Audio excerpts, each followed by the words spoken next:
Me encuentro en estos momentos con la doctora Juliet Handal. Doctora, ¿cuál es su opinión sobre esta polémica ley que ha causado bastante revuelo en la clase empresarial, esta ley de justicia tributaria? Bueno, en primer lugar, siempre lo he sostenido, que debemos de tener reglas claras y se necesita una ley de tributación. Y este nombre que le han puesto de justicia tributaria me parece excelente.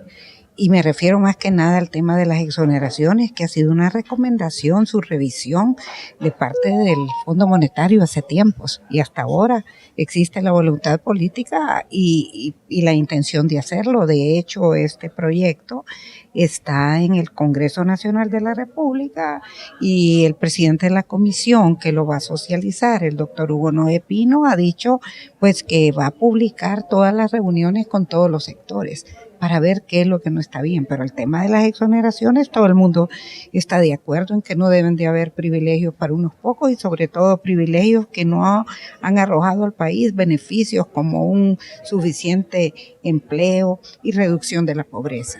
Así es que hasta el COEP ha dicho que los abusos hay que controlarlos. Y entonces a mí me parece, como empresaria, como expresidenta del COEP, que es importante tener esa ley y sobre todo que los incentivos a las empresas, es cierto que deben de darse, pero no deben de mantenerse en el tiempo y sobre todo cuando no producen beneficios.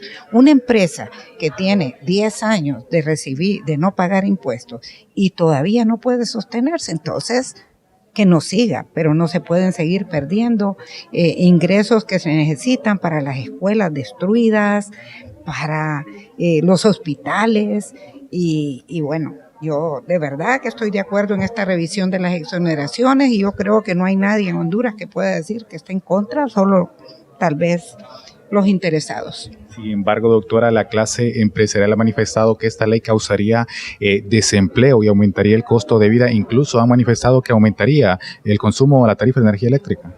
Es bueno que demuestren eso en este proceso de socialización que va a haber en el Congreso y que esto no debería de hacerse a nivel público, estas reacciones que han habido sin hablar, sin dialogar, porque lo que se genera es desconfianza y se genera incertidumbre en un pueblo que tiene un porcentaje de pobreza arriba del 70%.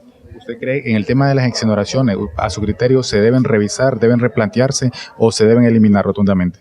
Decía el presidente, el técnico del Instituto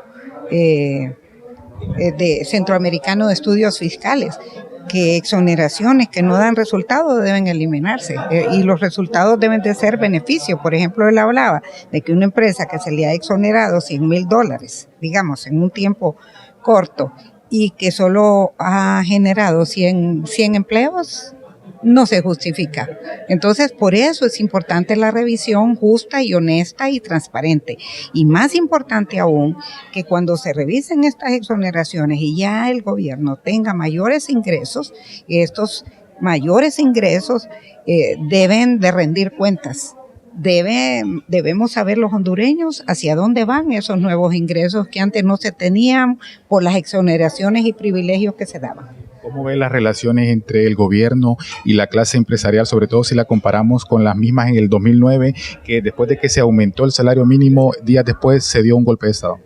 Bueno, yo creo, aquí muchos quisieran eso porque lo que quieren siempre, sin amar a nuestro país, lo que propician o lo que quisieran es ver el caos, pero yo creo que todos los hondureños debemos unirnos, debemos de estar conscientes y ahora en el Congreso que dicen que hay quienes no están de acuerdo con la ley o eso, después de hablar y dialogar, se deberían de poner de acuerdo, porque este es un tema que no debe ser politizado, sino que es un tema de interés nacional.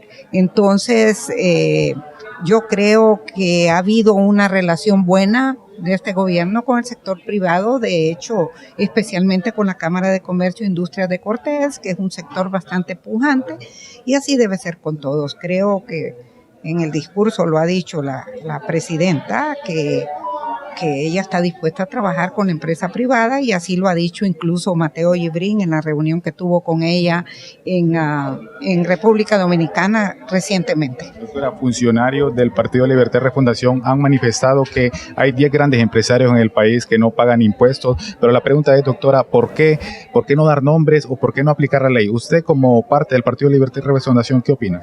Bueno, yo soy, como empresaria, le puedo dar mi opinión, y como ciudadana. Yo no estoy activando en política partidista, pero lo que sí le puedo decir es que todas esas cosas, hay instituciones a quienes corresponde poner orden.